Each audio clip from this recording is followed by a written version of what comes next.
Here's what you know and what you don't know about caste in South India. Caste isn't just a religious or ritual concept, it's a socio-political system. Every region, every group had its own version of caste, and it allowed some to rise at the expense of others. Hunter-gatherers used it to become warlords descended from Vedic rishis. Cultivators used it to oppress their landless laborers. Here's how I'll prove it to you. I won't use the same old sources you've heard of, the Manusmriti, British colonial bigotry.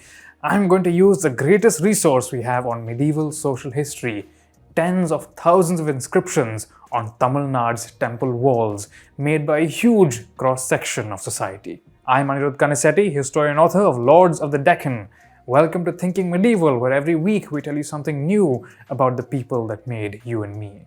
First, let's look at the top and bottom of the social system. The inscriptions are pretty clear that the main recipients of land from the 10th to the 12th centuries were Brahmins, considered to be the most ritually pure. Royal dynasties like the Cholas made enormous endowments, inviting hundreds of Brahmin families, as you can see in this inscription, to settle on fertile agricultural land, either already cultivated or ready for them to reclaim.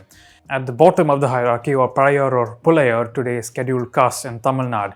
In the 11th century, inscriptions of the great Brihadishwara temple in Tanjavur segregated from Brahmin settlements, as you can see here, and they had to use separate cremation grounds. Going by the evidence, untouchability was probably starting in South India about 1,000 years ago, and the people considered untouchable were segregated and subjugated for agricultural labor. But there were variations. Some Parayar became military officers and did have access to temples, especially in the far south of Tamil Nadu, as you can see in this temple gift. But things change over time. By the 13th century, Parayar were oppressed to the point where they were considered polluting. Aristocrats' temple inscriptions cursed their enemies as bearers of chappals for Parayar, and much worse. So what we have is a situation where Brahmins grow more powerful from the 10th to 12th centuries and slightly less dominant after that, and Parayar grow less and less powerful at the bottom of the hierarchy, with occasional exceptions. Over time, the top and bottom of South India's caste hierarchy became more fixed. But what about the middle? Here we see some unexpected trends not conforming to Hindu scripture.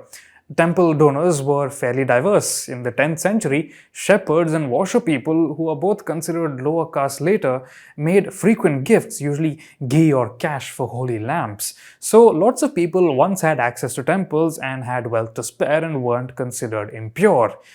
And then Chola power exploded across South India in the 11th century and society changed. Landowners and military people became way more prominent. One major class of donors were people called Pallis, former hunter-gatherers from the hills who gained power as Chola mercenaries. The descendants of Pallis led powerful aristocratic houses, including the Kadavarayar and Sambhavarayar.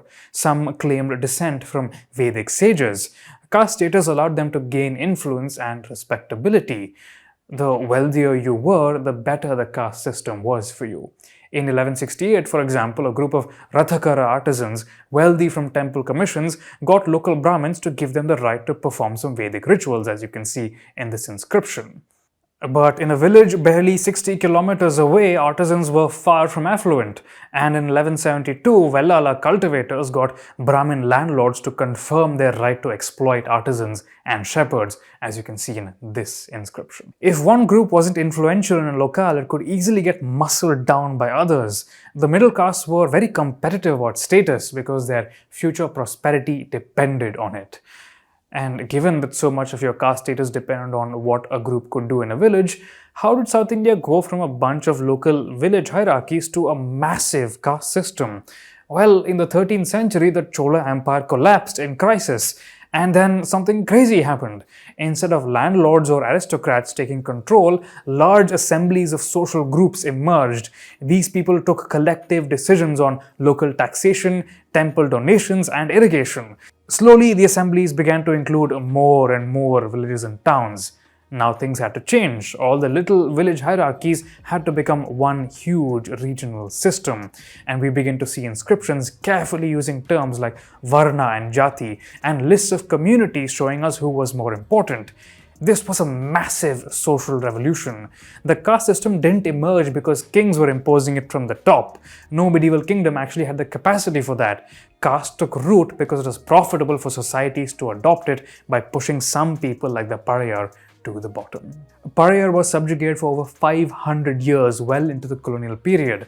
The 1871 British census of Chingalpad district found that 24% of the population were pariah and 19% were pallis, both earning little more than a bare subsistence.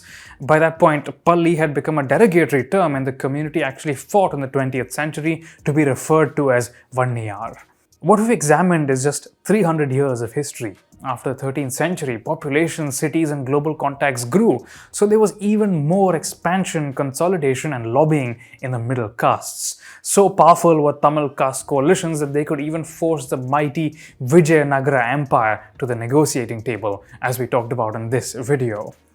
Some martial castes like the Pallis lost out as new ones arose. That's how they turned from landlords to laborers. New trading communities like the Chettiar emerged, making colossal profits in new colonial markets. Landless people gradually became more and more exploited, meanwhile, until they finally gained access to education and democracy, which freed them from traditional regional and local hierarchies.